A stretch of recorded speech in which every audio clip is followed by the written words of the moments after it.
5 seconds to go.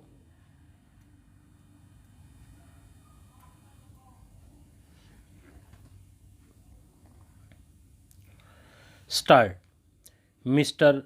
Deputy Chairman, Sir, I beg to move that the bill to provide for the prevention, control, and abatement of air pollution for the establishment with a view to carrying out the aforesaid purposes of boards for conferring on and assigning to such boards powers and functions relating thereto and for matters connected therewith as passed by the Lok Sabha be taken into consideration.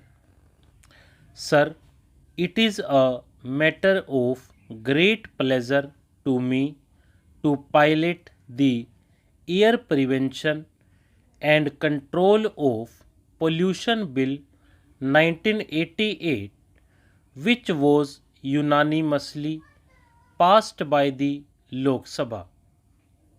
I am sure all the members will agree with me that the problem of air pollution in the country, though not so serious as that of water pollution, should not be neglected, as some of our cities like Delhi, Calcutta, Bombay, Kanpur, etc., are already feeling its effects.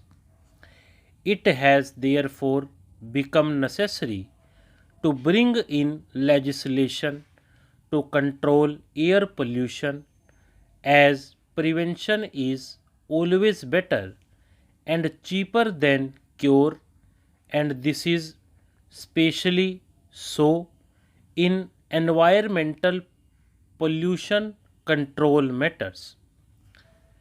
Before bringing in this legislation, an exercise was made in by my ministry to see whether the existing legislation could be suitably modified to deal with this problem. Though there are certain provisions in the Factories Act, Criminal Procedure Code, and Smoke Nuisance Act, they have been found to be inadequate.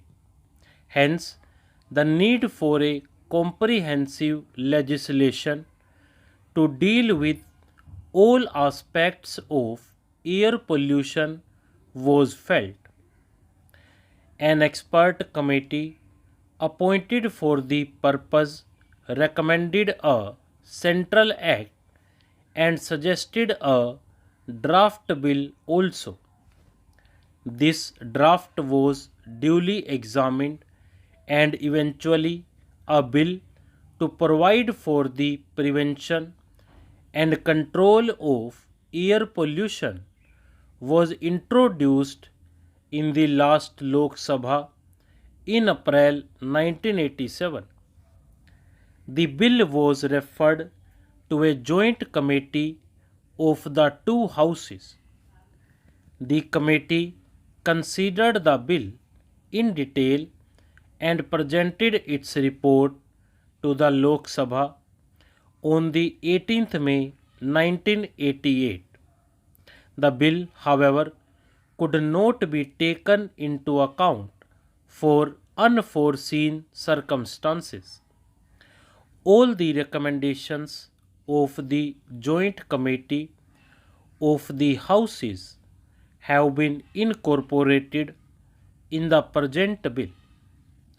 In the UN Conference on Human Environment in 1987, in which India also participated, decisions were made to take appropriate steps for the preservation of natural resources of the earth, which included control of air pollution.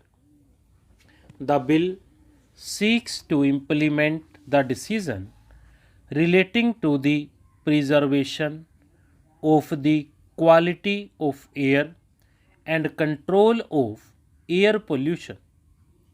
The present thinking in environmental pollution control matters is to have an integrated approach.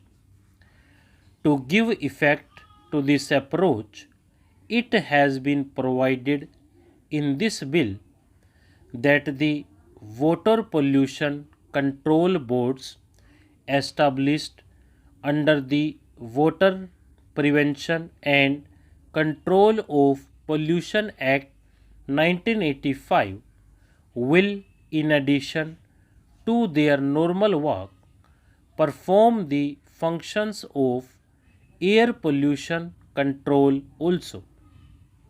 This will not only facilitate coordination but also will result in economy. The bill will be enacted by virtue of Article 253 of the Constitution of India. Sir, a few more words about the salient features of the bill. This bill will apply to the whole of India.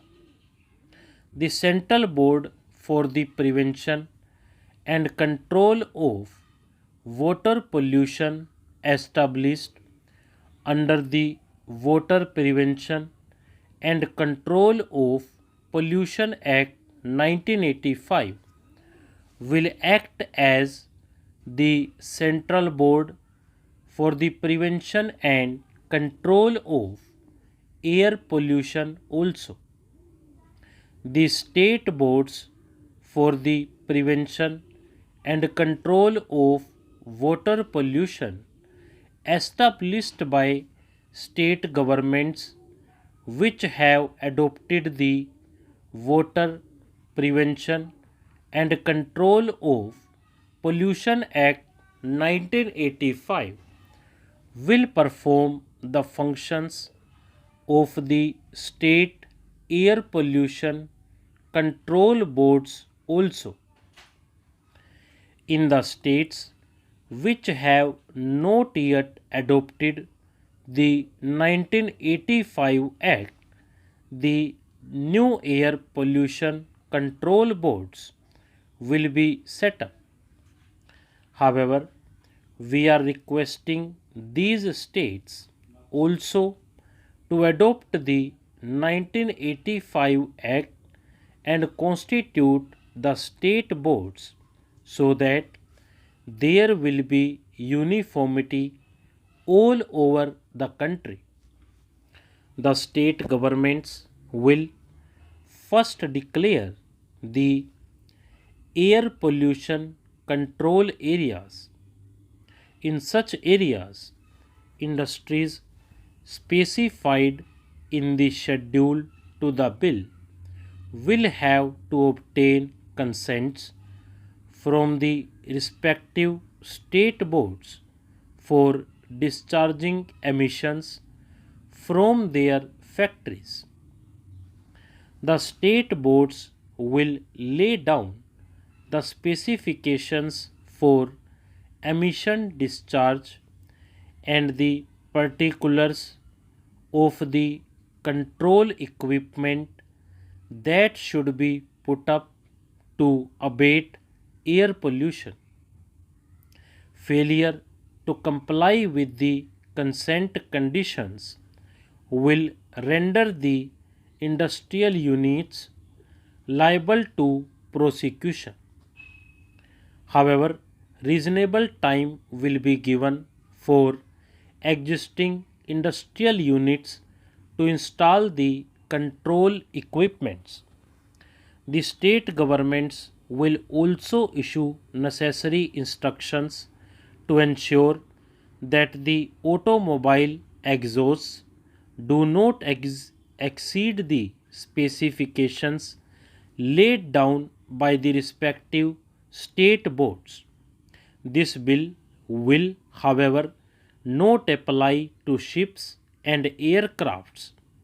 This provision is made as there exists a separate law for the control of pollution in those cases.